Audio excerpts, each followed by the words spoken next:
with traditional method first.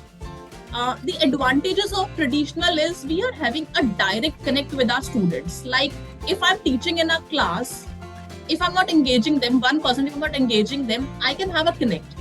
Just by watching their face, their expression, I would be able to know that they are getting the point or not.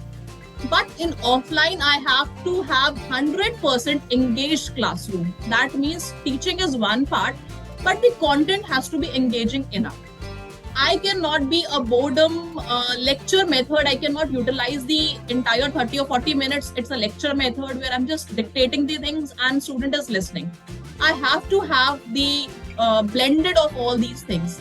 So offline के मुकाबले online have major challenges, and obviously every faculty has overcome those things.